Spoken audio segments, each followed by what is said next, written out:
And joining us now to discuss this case is former federal prosecutor Neama Rahmani. As you just heard, the jury has reached a partial verdict agreeing on 4 of the 5 counts facing Sean Combs after deliberating for about 12 hours. The speed at which they reached those decisions, what does that tell you? Well, generally, this is not a good sign for the prosecution, especially on the most serious count of sex trafficking. But let's go through the scenarios.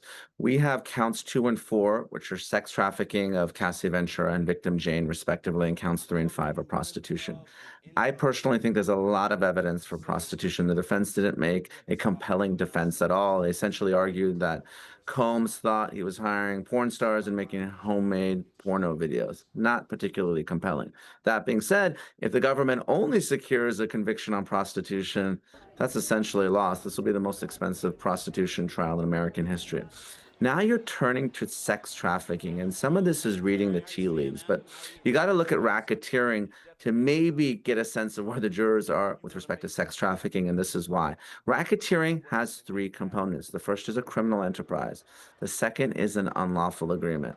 The third is 2 or more racketeering acts, sometimes called predicate acts. And it's important to note that prostitution and sex trafficking are potential racketeering acts. So it's possible that the jurors have returned a guilty verdict on prostitution and sex trafficking, and they're just trying to find that criminal enterprise or unlawful agreement, or the fact that they returned so quickly on the sex trafficking counts, which in my opinion are the most difficult to prove because consent is a defense, may lead us to believe that they actually have a split verdict, guilty on prostitution and not guilty on sex trafficking. The note from the jury said they had unpersuadable jurors on both sides, and that racketeering charge can bring the steepest sentence of them all, potentially life in prison. How long do you think this judge will give the jury to reach a decision on that one count?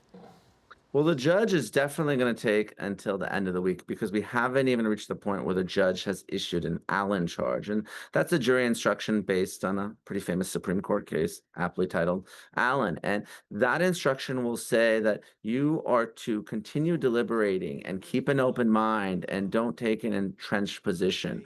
So we're not quite deadlocked yet. Let's not forget, yesterday, the jurors within the first hour said there's a juror number 25, that refuses to deliberate. Then lo and behold, approximately a day and a half later, they have guilty or not guilty verdicts on 4 of those 5 counts. So I don't think we're quite deadlocked yet, but Friday is, of course, July 4th and a holiday.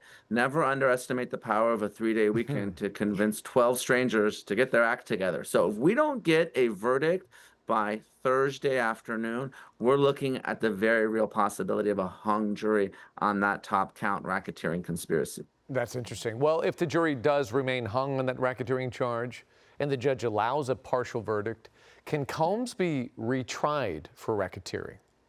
He potentially can, and this is going to go one of 2 ways.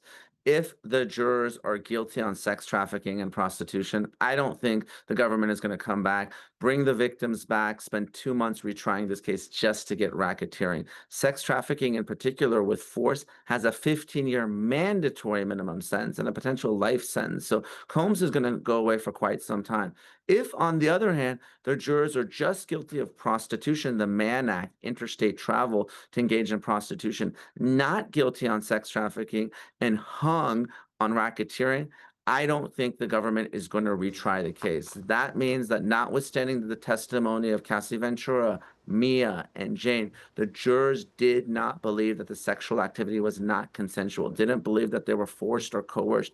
I don't think that any prosecutor is going to drag those women back into court to tell their story entirely again when a jury didn't believe that they were trafficked to try to get a conviction on the racketeering count. Yeah, it was a brutal thing to listen to. All right, thank you so much, former federal prosecutor Neama Rahmani. You've been a great help for us.